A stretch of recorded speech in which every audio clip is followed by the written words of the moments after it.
Hey folks, this is Karen Trepti, Gaijin Works Coaching, your productivity coach. So honored and thrilled to introduce to you today Bette Steflik. Did I get that pronunciation right? Yes. Okay, perfect. So I'm going to read you a little bit of her bio because it's so long I can't memorize this, guys. So, Bette is a Feng Shui expert. She's a master at space, and she is an artist, as you can see from her beautiful self and her beautiful background there. March 2016 marks her 17th year. For all you new entrepreneurs out there, right? This gal, she's been in business for herself for 17 years. So listen to that. She's helped clients create meaningful design in their homes. She believes Feng Shui is interior design for the soul. Bette has made it her life's work to understand how qi, which is the Chinese term for energy, affects the soul of human beings in their space.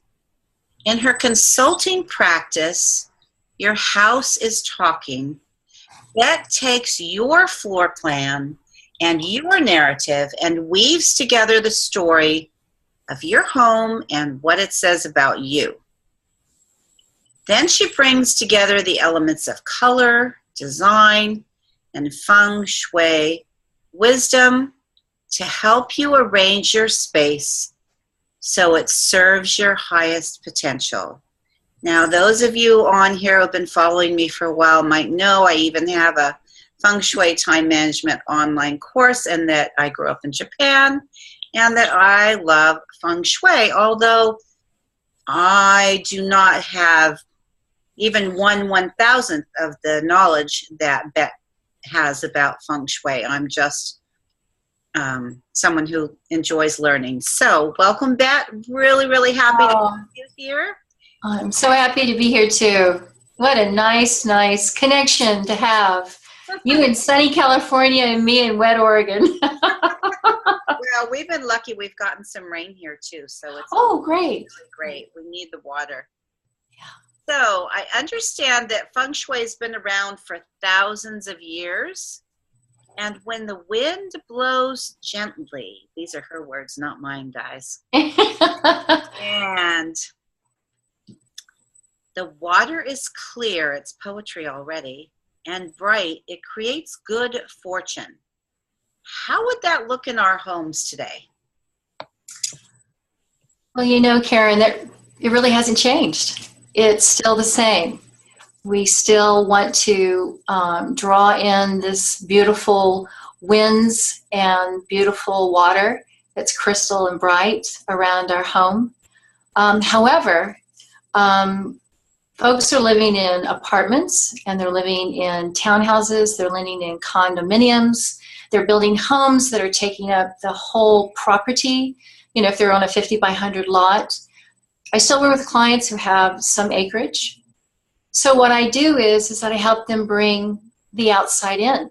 So we're bringing the vitality, really the life force, the chi of nature in, and I work with their aesthetic, and I work with, you know, color, as I mentioned, in design, and if there's something that's needs adjusting or correcting, as we call it, you know, say there's a missing wealth gua, you know, help them lift that up. So that's what we do in the 21st century. Beautiful. We have, our family has this 11.5 acres up in Mendocino County, and that is like my dream. I mean, when you talk about nature and bringing that inside, that's so important to me. There's just something very magical about that land that really re-energizes me. So you share on your website that Feng Shui can help me or anybody remove stress, and we've been talking a lot in this community about getting out of overwhelm, out of stress, even in this century, and through creating that beauty and vitality. And then you talk about stability. I'm curious about vitality. What would be an example of that? Well, you know, Karen, when I walked into the front door of a client's home, I've been stopped dead by a wall. So, you know, our body is our best friend. It's a reliable truth teller, you know, and it knows when something isn't right. So Feng Shui is a metaphorical language. It's a symbolic language. And when you enter, and I've also, a client has entered, many clients or many individuals actually will enter in through their garage. They won't even use their front door, and they might have a blocking wall there. Okay, so in the Feng Shui metaphor, the blocking wall represents obstacles and throwing you off balance. The front door metaphor is that it represents the head, career, helpful people, and health of the entire family. So over time, if you are always walking into a space that's just 2 to 3 feet, you know, your body starts to react to this, and you may develop headaches or have a queasy feeling in your tummy. This can then be, you can see this show up in where you work, because you're carrying that energy with you, that discomfort, that stress with you. And you may really want a new position, or you've asked for a raise and you're denied that. You can also, with the helpful people part, call in a plumber and they fixed your leak. But then you get the bill and you blow up at them. So, you know, there again, there's that blocking wall. That's the way that works. So it just, it creates stress. And but there is a way to fix it, and actually that's what you would want to do. It's so much easier to fix the wall than it is to be dealing with these emotional problems that show up. So how would you fix it? Would you literally change the wall? I mean, that's pretty fascinating. This. Well, you don't have to do construction, which is really wonderful. That's the good news. Okay. Okay. So how do you fix it then? So when you enter into your home, you know, you want it to have a sense of expansion and clarity and ease. And so you could get a very large mirror. When you hang the mirror, the tallest person in the household, you don't want to cut off the top of their head. But you have a second choice as well, if you didn't want to put a mirror at your front entry, is that you could purchase a landscape that has perspective. Because the idea is that you want your body to move into the space with ease and gently. And that's what both of these things allow you to do. So you'd actually buy a picture, a landscape picture? Is that what you're saying? Yeah. Yeah. Wow. Yeah. Okay. Yeah. So we're going to go through some of these questions, and then I'm going to dig right in with some other ones too, if that's okay. Absolutely. Let's see, you were talking to me about stability, and when you talk about stability issues, what do you think of there? Well, you know, your home can actually weave its pattern into your fate, and stairs are a real important part of when we have, you know, multiple levels in a house. You know, here in Oregon we have a basement. I actually have a stairway in my home, and it's in the center of the home. And so the example I'm going to give you is that very thing. In the Bagua, which is behind me here, the center represents health. And so the metaphor for the stairway is that it has an up and down movement. And so there's that instability piece.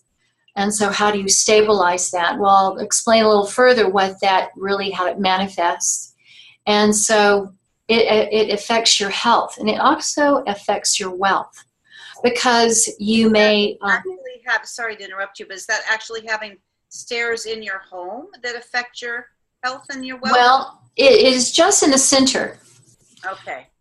You're right on about having stairs in the house and it being unstable, but it depends on where it is. It could be in the family gua and it would have a different meaning.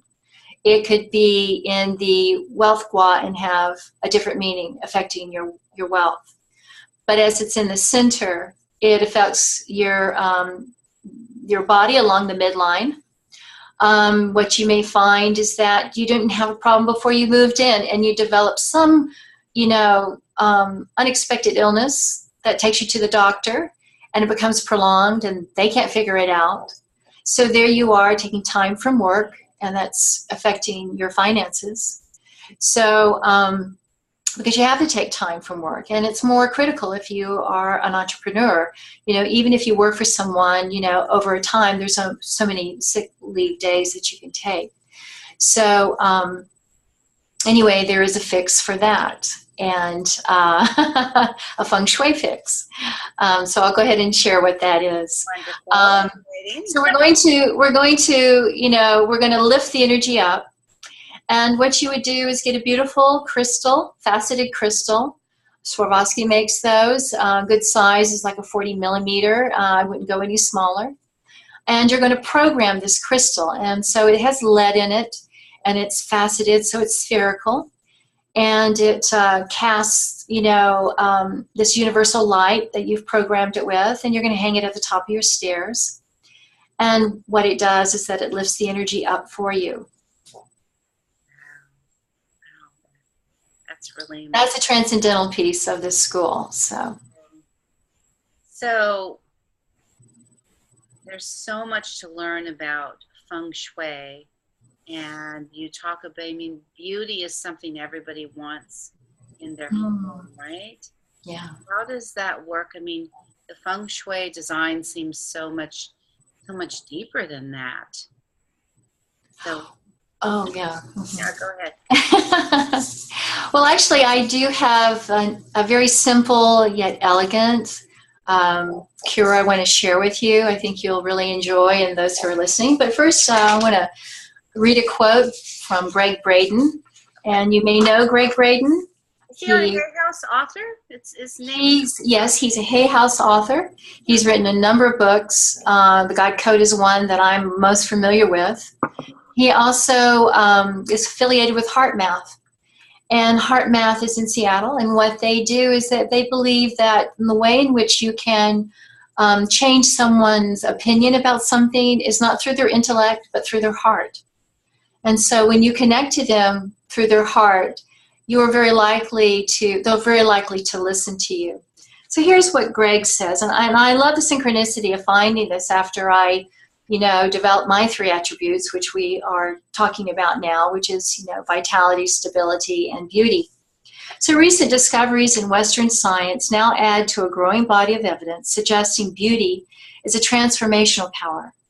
Through our experience of beauty, we're given the power to change the feelings that we have in our bodies. Our feelings, in turn, are directly linked to the world beyond our bodies. And to me, this really talks about Feng Shui. Bringing in the vitality and bringing in beauty. It really appeals to our psyche. It boosts our chi, and it really has a transformative effect. And so, again, we are being influenced by our environment all the time. So when then you create beauty there, it just eases your mind, and it gives you a lot of clarity.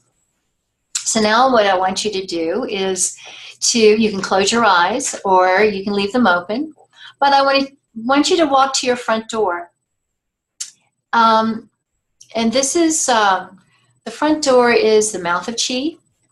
And what it is that when you have a red front door, it is like a beam for chi. It is a beam for goodness and good things to happen to you.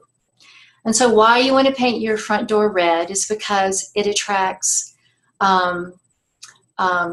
virtuosity and strength and power, and it also builds an auspiciousness over time, and it also attracts good luck. And I know for myself, I have a red front door, and I've had numerous positive experiences once I did that. So really, do you feel like things really changed for you once you oh yeah painted your door red? Yes. Oh yes. Yeah. Yes, it is like a beam. It just beams out that, red is a very powerful color in Feng Shui. And it has those characteristics. It has a few more, but those I felt were the ones that, pertain to, to what we're talking about today. Happiness being one of those as well. So yeah, when you're uplifted, when your chi is uplifted, all kinds of synchronous events happen for you. So can you tell us a little bit about that? Like, can you tell us when you painted your front door red? Well, I've been living in my home for 13 years. And so prior to that, I've been a consultant for 17, as I mentioned, or, you shared. And so it wasn't long after I moved in. It was kind of a maroon color, and it was, I thought, I'm going to paint this red. And so I did, and I set all my intentions in it, and I did all my mantras, and it just, it really, you see it from the street, it creates that curb appeal, but it's not really the reason I did, because it builds an auspiciousness is the key point here. So it builds an energy, and so the energy continues. You can paint a wall, and if it's a color that doesn't have any association with, like red does, it's just going to be a painted wall. But when you paint a wall red and you paint it in your femme gua, then, and you're looking to be out there and be visible, you have just connected up and hooked up with, your reputation in a much stronger way. My son, when he was growing up, he always wanted to have a red room. So that's really fascinating. So would you recommend to everybody that they have this red door? Well, some people, as we talked about earlier, I mentioned, have health issues. So they may really want to focus on health rather than the red door. They can paint their door green. So that is an option there. An orange door is not a red door, though I've seen red doors around. I've seen yellow doors around. I've seen black doors, and black doors is connected to career, and it's really represents water. And that is also a metaphor for money. So I've seen black doors, but this red door has a lot of power to it. So I think when I have suggested it to clients, they can either go for it or they don't. It's just not something that's a protocol or a rule. It's not a rule. So very interesting, because I think I'm pretty shy. I would like a red door, bright red door. I'm like, wow. I think we have a white door right now. So what does white represent? You really want to know? Oh, okay. Okay. In the Feng Shui metaphor, white is connected to death. Okay. So, yeah. For the Chinese, yeah. Oh. But in the 5 elements, it is the metal element. And so it's, but yeah, if for the Chinese, it's, that's what it is. And I see in your home, I'm looking in the background, and I see you surprisingly, you are kind of have metal about you.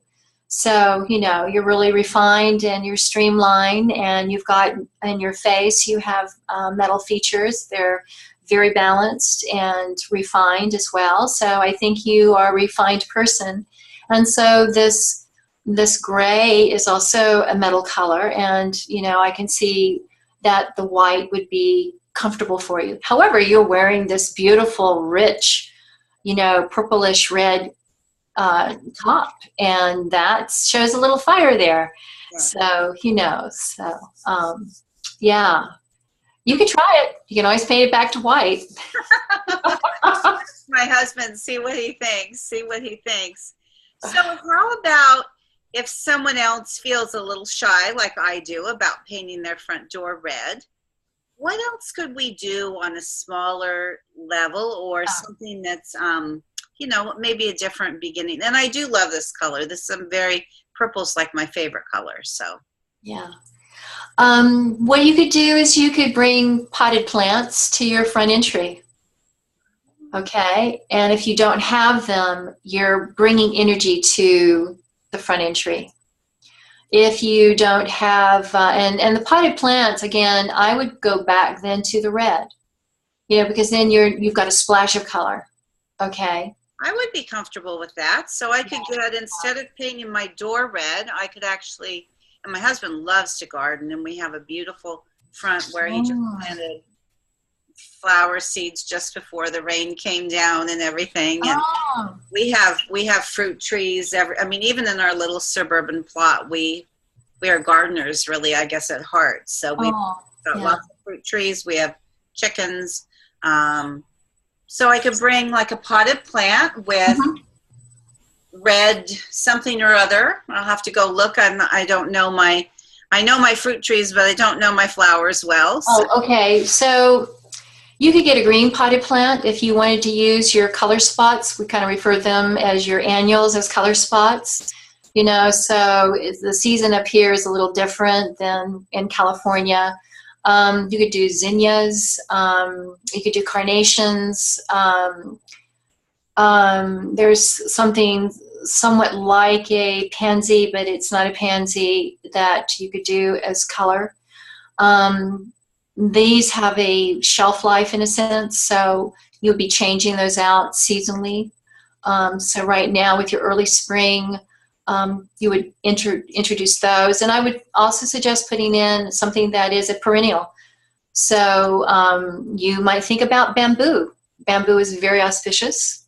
It can outgrow a pot though. So you have to be careful that it doesn't break the pot.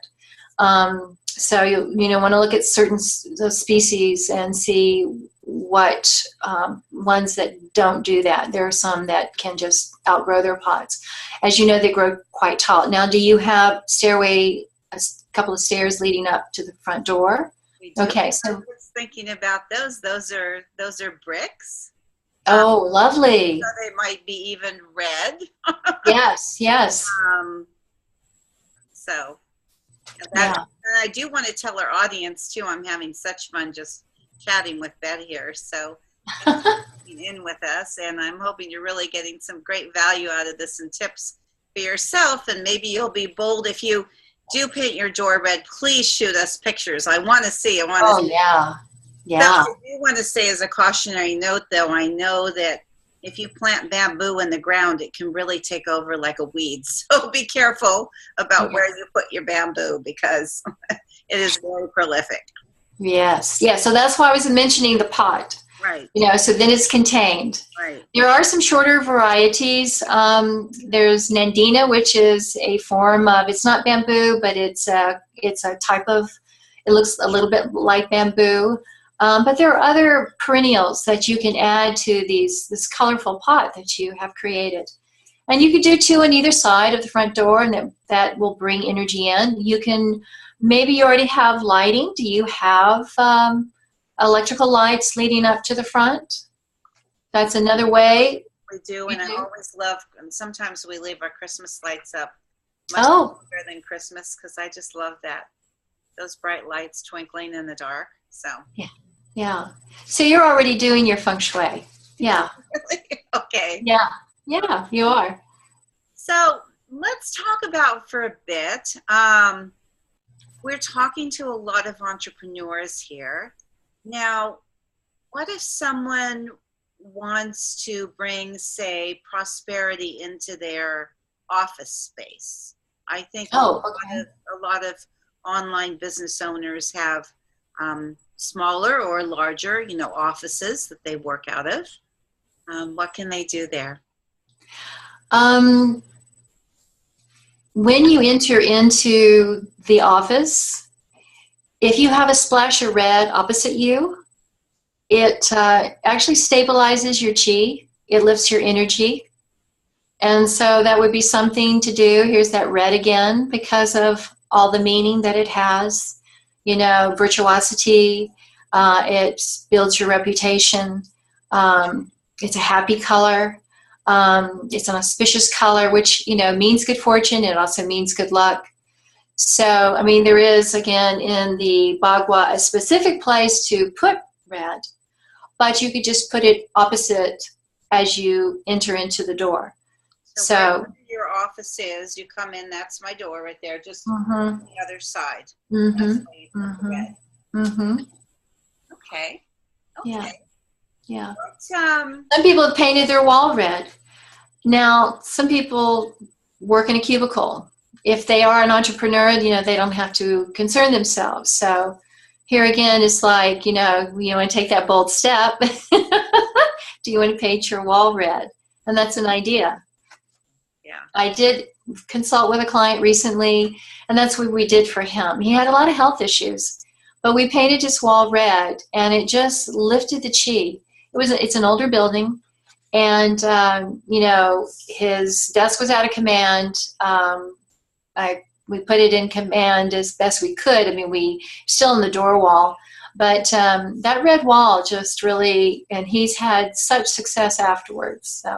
So he's starting to recover. He's getting better. Yes. Wow, that's amazing. He hired 2 assistants. Oh, wow. So can you tell us then, we may have some people in our audience who would really love to work with you. Can you tell us how they would find you and how they would work with you, and sort of, I know I'm stacking a lot of questions on top of each other, but like, can you kind of take us through that process, what that would look like? Mm-hmm. Well, my website is www.shenminfengshui.com, and I spell it ShenMenFengshui. And I have a link to my services. And I feel like Feng Shui, you can change your life in 1 hour. So I do offer something called Feng Shui a la carte. Wow, in 1 hour. Yeah, and it's like a fairy godmother for your home. So primarily this is used for long distance consulting. I would look at the floor plan and we would discuss that. It's not as complete as going on site, or if a client wanted more details, it's really limited to about 3 or 4 questions. I would share the primary things about the floor plan, what I see in terms of what needs to be addressed. Again, I mentioned earlier there could be wealth missing, and we would adjust that, or a hidden front door, which takes your mouth from the world. Your front door represents your connection to the world. And if it's hidden slightly, then it's hard to for people to hear what you have to say. So, we would correct that. So the questions are more limited, but it gives you a way to begin with the Feng Shui. It's more economical or by comparison to the consultation. If someone wanted to hire me for a consultation, basically it's about 3 hours, and I do preliminary work. I ask for a floor plan and the house on the property. Anymore, I haven't really worked with clients on their property because, again, the house takes up a lot of time. It usually takes the 3 hours, but I like to see where it's positioned on the property. If it's too far to the back, it means something. If it's too far to the front, maybe the property is an L shape, which is unusual, or it can be a trapezoid shape, which needs to be adjusted. I just worked with a young couple, and the right side of the property, which is the female side when you're looking facing out, was shorter than the male side, which is the left side. And so she would be undermined over time. So we needed to lengthen that transcendentally.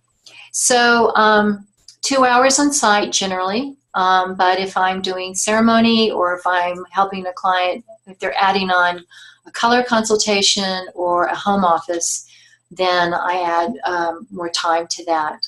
And then I always feel that a follow-up is real important. It's not on site, but it's through email, because my clients will have questions, or you out there who are listening, you may have questions, and you may go, wow, I took these notes, but I didn't really understand this piece. And then it gives me an opportunity when I have an aha moment, I like to follow up with that and say, I said this, but I think this is really going to work better.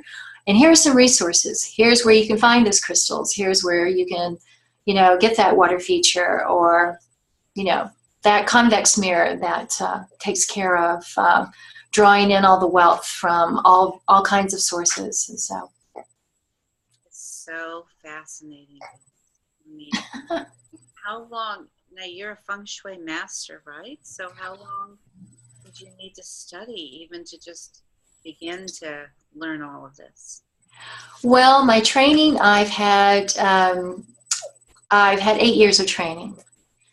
I had 3 with one teacher who, both teachers are from the same school, which is the Black Sect Tantric Buddhist School Feng Shui. That's a mouthful. And they have one of their centers in Berkeley, California. The other teacher, she was my mentor for 5 years, and I was her affiliate. And actually, I am connected with her again. So I believe I can continue, always be a student, always deepen what I know. And I do study. I do listen to these conferences that I am a part of. They're taped. And so that I can go deeper. Just as you mentioned, you said at the very beginning, Feng Shui seems deeper. And definitely it is. It definitely is deeper. And I work at the level of which my client feels comfortable with. And if all they want to do is paint a wall red or a door red, and they don't need to know anymore or want to know anymore, that's where we stop. Other clients will have questions. They'll want to go like, well, what is the meaning of this? So I'll go into that, or I'll give them a spiritual breathing exercise, or they'll get a meditation that really expands their energy. And that's what we're looking to do, is we're looking to create flexibility with Feng Shui. It's the primary aim, is to, when you're flexible, you can live longer, you're happier. So look at the Dalai Lama, or His Holiness. Yes, he is one of my favorite beings in the world. So can you talk to us a little bit, and then we'll probably wrap up. But I know a lot of the audience here is attracted to this site because of the spiritual elements that are involved. And I know I'm really fascinated in the deeper aspects of the Feng Shui and the spiritual tenets there. Can you give us just a little bit on that and tell us how somebody might, and then maybe even give us a practical tip of how we might deepen that spiritual nature too? Oh, okay. This school is originally from China, and it is Buddhist. So it's in the 5th incarnation now. So the first came from India, and as you might know, there's Vastu Feng Shui. And then it traveled through into China, and it picked up the folkloric traditions of the Chinese culture, but also the Chinese Buddhist traditions. It's also found its way up into Tibet, and so it has Tibetan elements, and it also has Bon, which predates the Tibetan religion.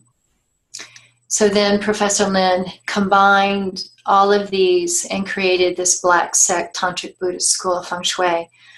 So the Feng Shui part of it is looking at the environment, but there is the piece of, essentially what we're doing with this is you're developing your qi. So it's qi cultivation, and that is a Buddhist concept. And it's about right action. And so we're creating right action in life. And when you have all the guas in place, the 8 guas plus the center, these 9 life situations, your life is considered to be in balance. And that you can act with virtuosity, with virtue. You can act with, be forthright. There are meditations from this school. There are spiritual breathing practices from this school that help you to develop your qi and to build your qi and to cultivate your qi. So what would be an example? That's a very good question. Because I'm just thinking of so many things that one might take a little time, but because there are Qigong practices that are not necessarily Buddhist. So I'll share with this. Oranges have, they're displayed at New Year's. And they have the Chinese language, as you made a reference to what I had written, was being poetic. And the Chinese language is phonetic, and there are homonyms in this language, and there are nuance. It's very nuanced, as Feng Shui is nuanced. So an orange sounds like it's gold in the Chinese language. It's kum. And so at New Year's, you would display oranges to bring you this golden light, this golden beauty, this golden luck that it creates. But you can also use oranges, Professor shared with us, in many other ways. If you are traveling, if you travel a great deal, even if you're just traveling across town, maybe if you're traveling to work, you would cut circles out of the peel of the orange, not the flesh of the orange, not the meat of the orange. And you would cut 9 of those in 9 round circles, and you would carry those with you. So this has now become not just an orange, but it is a kind of a talisman. So you are relying on the talisman quality of the orange, just like the crystal that you're hanging at the top of the stair. It becomes a talisman. So then you can take these oranges, and if you needed to, or you were invited to a funeral, a dear friend passed on, you would want to take those orange peels with you because they offer you protection. As they do as you are driving, they are offering you protection. And so you carry them with you when you leave, but you don't go home first. And that's a very important piece here. You never go home first after a funeral because you could bring that white chi with you, which is what is considered, the death chi. But you would go to a park, a public place. You would rub the peels in your hands, and you would release anything that they had collected for you. Then you take them home, and you put them in your bath water, and you actually take a bath. And you let them purify you even more. And this is another aspect of this school of Feng Shui, is the purification, and that is also Buddhist. But you make sure when you bathe, you infuse the water with the orange peels. You actually even wash your head with orange peels. You want to get all of your body clean with these orange peels. And then you thank them. You thank them for what they've done for you. And you honor them by placing them either in a red cloth or a red envelope. And then you can let them go. You can compost them, but they have done a service for you. And so that anima that we bring to this, it's real and true, but that is a spiritual piece. It's knowing that everything in the world is alive and has a spirit. And so the orange has a specific meaning and spirit that we can incorporate that can enhance our way of living. Wow, that really, really, thank you for giving us all that. One of the things that occurred to me while you were talking is that I guess a lot of times I've thought about Feng Shui, that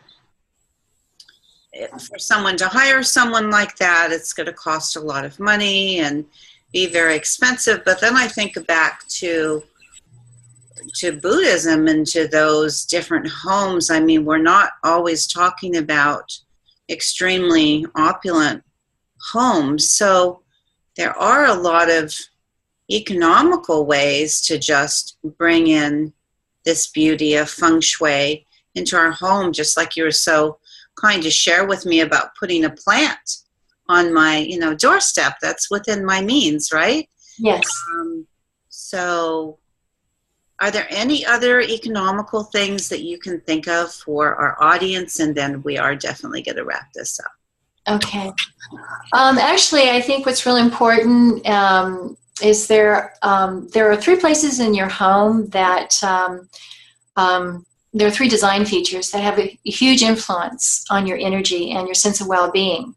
And that's the bed and the desk and the stove.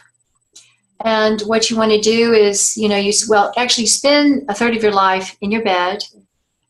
Your desk is the seat of your power, and your stove is connected to your money luck. And what you want to do is you want to be in command of these. Okay, and what that is related to is Master Lin's theory of relative positioning, that the energy that is closest to you affects you the most. So we're going back to the door, and we're seeing where we are positioned to that door. And with the bed, you want to see the door, but you don't want to be in line of the door. Okay, that can cause health issues, headaches, other problems. So that would be a way of, you can move your bed. That's very economical, just moving your bed. Then you go to your desk. And in a home office, many home offices, they double as a rec room or a crafts room, a TV room, a guest room. So the desk is kind of shoved up against the wall. Again, you're out of command. You can't see what's going on with you, behind you, and generally there's a door behind you. So you can place a very large mirror, and that will give you a sense of expansion. And then you can see what's going on behind you. And in terms of what's going on with the brain, your brain will relax. You won't develop illnesses that are connected to autoimmune, So, and now then we'll step into the kitchen, and we have a stove, and it's very similar to the desk. Most stoves are facing a wall, so you're out of command there. So again, you would get a mirror, and you want it to be ideally as the width of the stove and as high as you can go. Many times there are microwaves above the stove. If there is a microwave, then you would get a small 2-inch, 3-inch convex mirror. But the point being is that the metaphor here is that you've reached a dead end. And so what you want to do, and that's kind of like a dead end with your finances. So if you want more flow with, or financial stability, as you place this mirror, and it turns your image around, and you can see what's going on behind you, and it gives you a sense of forward movement. All three of these allow your body to relax, and then you in that relaxed state, you can process ideas much more easily. You have more clarity. Thank you, Bette. You've been so extremely generous with us. I really appreciate you sharing all this, from just, tapping into a tiny bit of your Feng Shui wisdom. And my pleasure. If our audience wants to contact you, you've told us about your website. Is that the best place to get a hold of you? Yes. Also, my email address is bet@shenminfengshui.com. I have a blog that comes out once or twice a month, and I have tips that I share. So it's well worth signing up, and when you do, you get 27 concepts of how to arrange your bedroom. So it's chock full of information and great ideas. Perfect. Okay, well, we're going to say ciao for now. Okay. Send ciao, Bella. light and love out to our audience.